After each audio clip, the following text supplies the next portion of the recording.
देख रहे हैं सिटी इंडिया न्यूज़ चैनल हक की आवाज़। अस्सलामु अलैकुम नाज़रीन, सिटी इंडिया न्यूज़ के आलमी ख़बरों के प्रोग्राम मंज़र आलम में आपका खैर मक़दम है। तो आइए नाज़रीन, हमारे इस प्रोग्राम में सारे दुनिया की बदलती सूरत हाल पर डालते हैं एक तफसीली नज़र।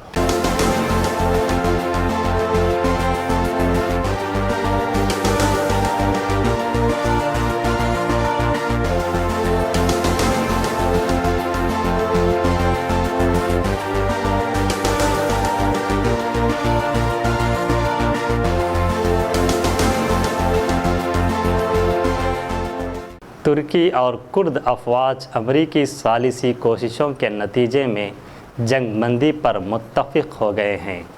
तुर्क सदर रजब तैयब एर्दोगान, अमरीकी नायब सदर माइक पेंस और कुर्द फ़ौज SDF के कमांडर ने गुज़िश्ता रोज़ एक मुलाकात में शाम में 5 रोज़ा सीज़फायर पर रज़ामंदी पर ज़ाहिर की।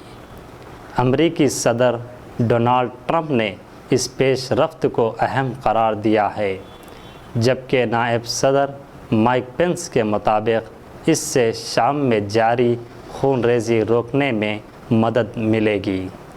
उधर यूरोपी रहनुमाओं ने ज़ोर दिया है कि तुर्की शाम में अपनी कार्रवाई रोक दे और अपनी अफवाज को वापस बुला ले। तुर्की की जानिब से शाम में फ़ौजी कार्रवाई के आगाज़ पर अमरीकी सदर ट्रंप की जानिब से तुर्क हम मनसब एर्दोगान को लिखा गया ख़त गैर मामूली अंदाज में मंजर आम पर आ गया। अमरीकी मीडिया के मुताबिक ख़त इतना अजीब है कि वाइट हाउस से उसकी हकीकी होने की तस्दीक करवाना पड़ा। अमरीकी सदर डोनाल्ड ट्रंप ने ख़त में तुर्क सदर को लिखा कि आप हज़ारों अफराद को मारने का ज़िम्मेदार नहीं बनना चाहते हैं, मैं भी तुर्क मईशत तबाह करने का ज़िम्मेदार नहीं बनना चाहता हूँ। ट्रंप ने तैयब एर्दोगान को लिखा कि मैंने आपके कई मसाइल हल किए हैं, दुनिया को नीचा न दिखाएं, आप एक उम्दा समझौता कर सकते हैं। अमरीकी सदर ट्रंप ने लिखा कि कुर्द फ़ौजी जनरल मज़लूम आबिदी आपसे मुज़ाकरात करना चाहते हैं। जनरल मज़लूम वो रियायतें देने तैयार हैं जो कभी नहीं दी। मज़लूम का भेजा गया ख़त भी आपको इरसाल कर रहा हूँ। डोनाल्ड ट्रंप ने तैयब एर्दोगान को तहकुमाना अंदाज में कहा कि अकड़ व अहमक मत बनो, इंसानियत के अंदाज से इक़दाम उठाया करो। तारीख़ आपको अच्छे अल्फाज से याद रखेगी। अच्छे इक़दाम न किए गए तो तारीख़ आपको शैतान की हैसियत से याद करेगी। ख़त के इख्तिताम पर अमरीकी सदर ने तुर्क हम मनसब को फ़ोन करने का भी इंतबाह दिया। शाम से अमरीकी इनख़ला के 3 रोज़ बाद तहरीर करदा ख़त पर 9 अक्टूबर की तारीख़ दर्ज है। दूसरी जानिब शाम के इलाक़ाई रासुल ऐन में तुर्क फोर्सेस और कुर्द मलेशिया के दरमियान झड़पों की इत्तलात हैं। कुर्द मलेशिया से मुआहदे के बाद शामियों और रूसी फ़ौजी शाम के सरहदी कब्ज़े कोबानी में दाखिल हो गईं, जबकि तुर्क अफवाज भी कोबानी की सरहद पर जमा हो गए हैं। कुर्द मलेशिया ने दाइश के ख़िलाफ़ अपनी कार्रवाइयाँ रोकने का ऐलान कर दिया है, जिसमें शिद्दत पसंद कार्रवाइयाँ शुरू होने का ख़दशा है। वाज़ेह रहे कि तुर्क सदर तैयब एर्दोगान चाहते हैं कि शुमाली शाम में एक महफूज इलाक़ा कायम कर दिया जाए और तुर्की में मौजूद लाखों शामी पनाह गुज़ीरों को यहाँ आबाद किया जाए। Bureau report, city India news.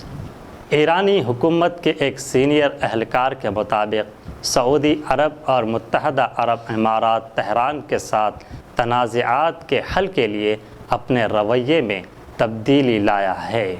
ईरानी सदर हसन रूहानी के चीफ़ ऑफ स्टाफ महमूद वज़ी ने कहा कि मुत्तहदा अरब इमारात ने ईरान के साथ तनाज़ात के हल के लिए पहल की है।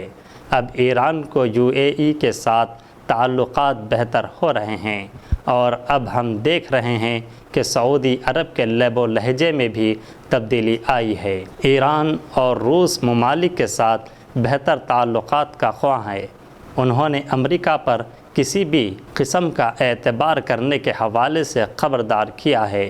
ان کا کہنا تھا کہ امریکہ خطے کے ممالک کا حامی نہیں ہے اور بہتر ہوگا کہ مشرقی وسطیٰ کے ممالک ایک دوسرے کے مفاد کا خود خیال رکھیں۔ ایک خبر کے مطابق متحدہ عرب امارات کے قومی سلامتی کے مشیر تعاون بن زید نے گزشتہ ہفتے مشرقی وسطیٰ کے بحران پر قابو پانے کے لیے ایران کا دورہ کیا۔ واضح رہے کہ عمران خان سعودی عرب کا دورہ کیا اور ثالثی کی کوششیں کی ہیں۔ افغانستان میں جاری خانہ جنگی کے نتیجے میں شہری ہلاکتوں کی تعداد میں ریکارڈ اضافہ نوٹ کیا گیا ہے۔ اقوام متحدہ کے ایک تازہ رپورٹ کے مطابق جب سے افغانستان میں شہری ہلاکتوں کا ریکارڈ شروع کیا گیا ہے، رواں برس جولائی میں سب سے زیادہ شہری ہلاکتیں ہوئی۔ اس رپورٹ کے مطابق ایسا پہلی مرتبہ ہوا ہے کہ زیادہ شہری ہلاکت باغیوں کے حملے کے نتیجے میں ہو رہی ہیں۔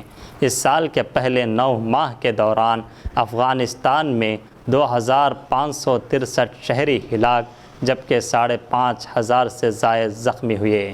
افغانستان میں گزشتہ 18 برسوں سے جاری جنگ کی روک تھام کے لیے عالمی کوششوں میں تیزی دیکھی جا رہی ہے۔ مقبوضہ مغربی کنارے کے شمال میں ناگلس کے مشرقی علاقے میں قابض اسرائیلی فوج کے حملے کے بعد کم سے کم 51 فلسطینی زخمی ہو گئے۔ فلسطینی ریڈ کریسنٹ سوسائٹی کے مطابق امدادی کارکنوں اور تنظیم کے عملے نے ناگلس میں اسرائیلی فوج کے ساتھ جھڑپوں کے دوران درجنوں فلسطینیوں کو فوری طبی امداد فراہم کی۔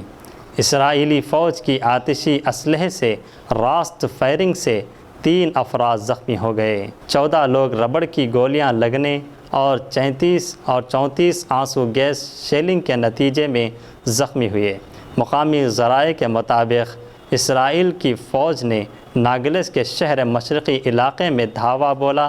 تازہ اطلاعات کے مطابق لگ بھگ 800 یہودی اسرائیلی سیکیورٹی میں مسجد اقصی اور حضرت یوسف علیہ السلام کے مزار پر دھاوا بول دیے اور رسومات ادا کی۔ اسی دوران فلسطینی جوانوں کے ساتھ جھڑپی کی اطلاعات ہیں جس میں متعدد افراد زخمی ہو گئے۔ تو ناظرین، یہ تھیں آج کی عالمی خبریں۔ اب دیجیے اجازت محمد افضل کو، پھر کل انشاءاللہ عالمی خبروں کے ساتھ آپ کے روبرو ہوں گے۔ دیکھتے رہیے آپ کا اپنا چینل سٹی انڈیا نیوز، حق کی آواز۔ اللہ حافظ۔